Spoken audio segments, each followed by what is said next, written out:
Going on, guys, welcome back to this video. Today we're going to talk about Aurora EDR.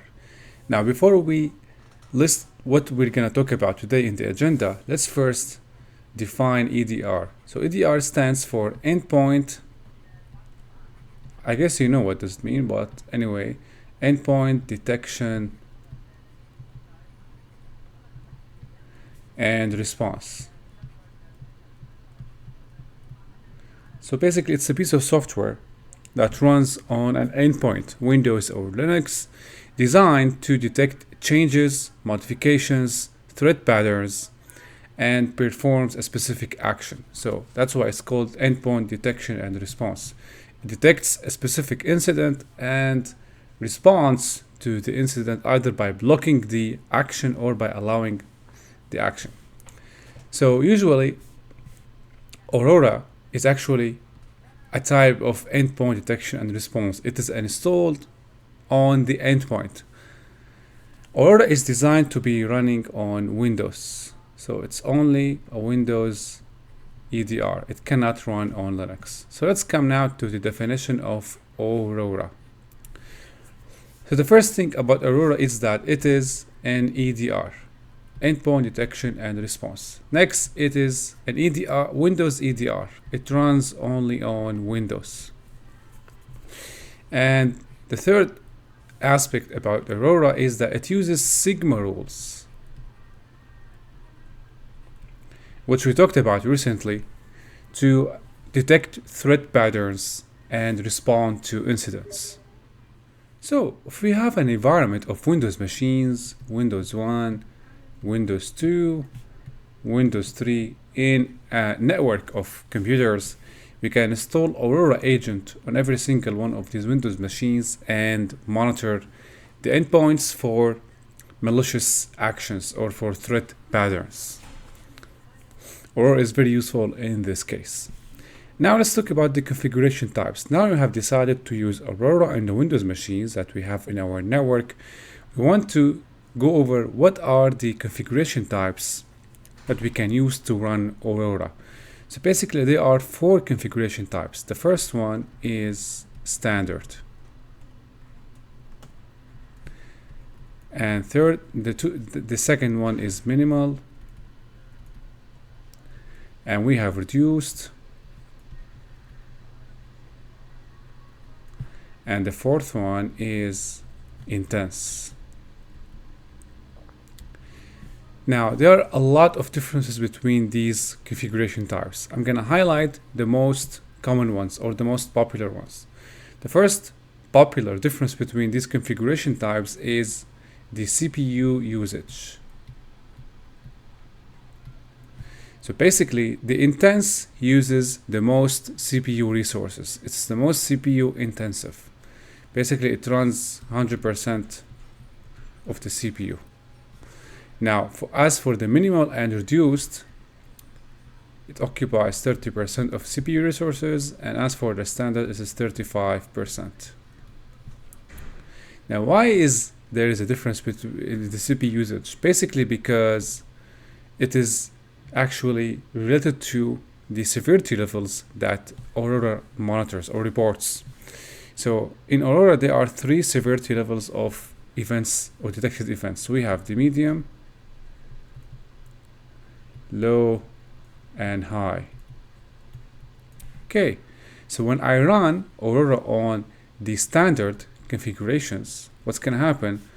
Aurora will report events that have medium and low. It's not going to report no, it's not that. It is actually medium and high. So it's going to report medium and high severity events. Now, as for minimal and reduced, it's going to report only high severity. Okay. And as for the intense, it's going to report all of the events with all severity levels. Alright, now how to run Aurora and how to analyze the output. Remember that Aurora is an EDR. It means it's a custom executable agent that is installed on Windows machines. So running Aurora is a matter of running the agent from the command line. Usually it's actually a matter of running the executable from the command line and specifying the configuration types with the option -C, and he will specify either standard, minimal, reduced, or intense. So here agent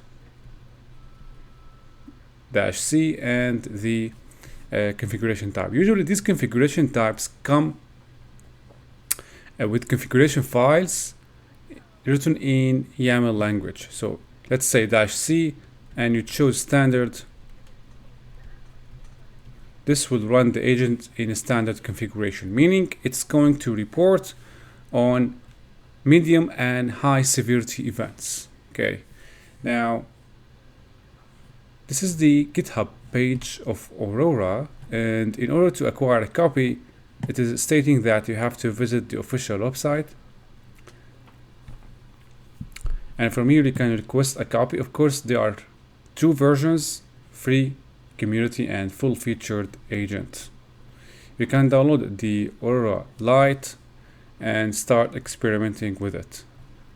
In the practical scenario of this video, we're going to take a look at how Aurora runs and analyze the output. Let's go back to the board. Okay, so now that's how we run Aurora. What about the output analysis? Where can we see the events reported using Aurora? So basically, remember that Aurora uses ETW. ETW stands for Event Tracing for Windows.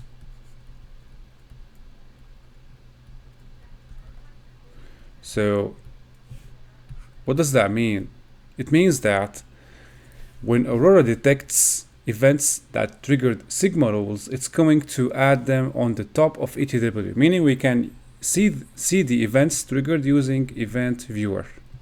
So if you open Event Viewer in Windows, we'll be able to filter the events coming from Aurora, okay, and find all the events that triggered the Sigma rules. That's how we can analyze the output. Now, configuring the response types. We know that Aurora is not only a detection agent, it's also a response agent. After detecting events that match specific Sigma rules, we can configure a response. So the responses are suspend, kill, and dump.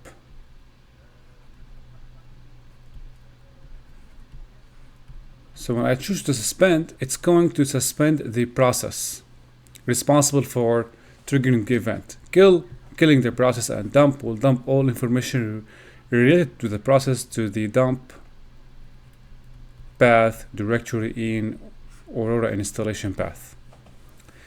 This is a basic introduction to Aurora. In the practical scenario, we're going to take a look at running Aurora and taking a look to the events generated by Aurora in the Windows Event Viewer.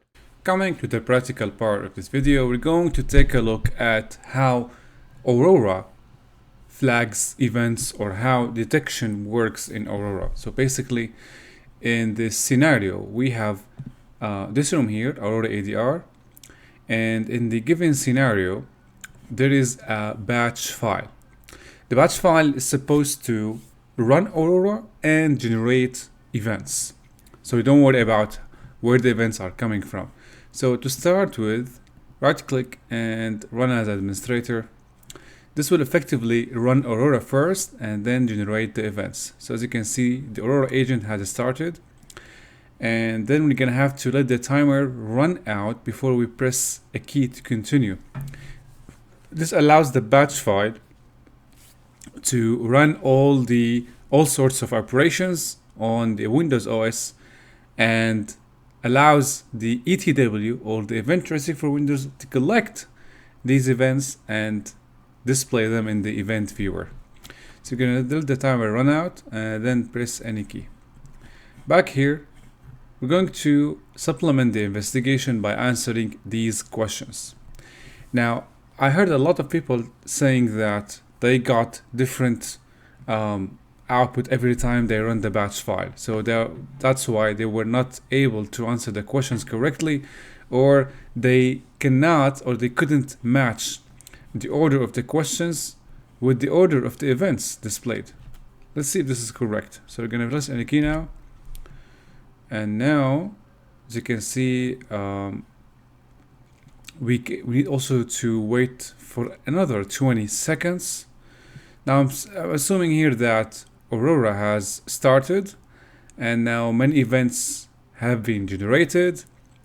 And since Aurora runs on top of event tracing for Windows, we're gonna need now to run Windows Event Viewer to take a look at the events generated by Aurora or flagged by Aurora.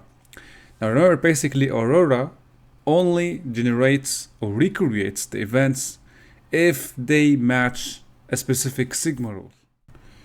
Okay, we have the application security setup system. Remember that the application events displays all events related to drivers and applications. In the security, we can see the security events such as log on, log off, resource access, resource modification, permissions change, setup, system. The system also displays events related to programs running on the operating system. Now, obviously, the events we want to investigate are within these events. But actually what we want to do, we want to filter only the events that are created by the Aurora agents. Okay. As you can see here, this is a sample event created by Aurora. We click on details and we can see that this event triggered actually a Sigma rule. Okay.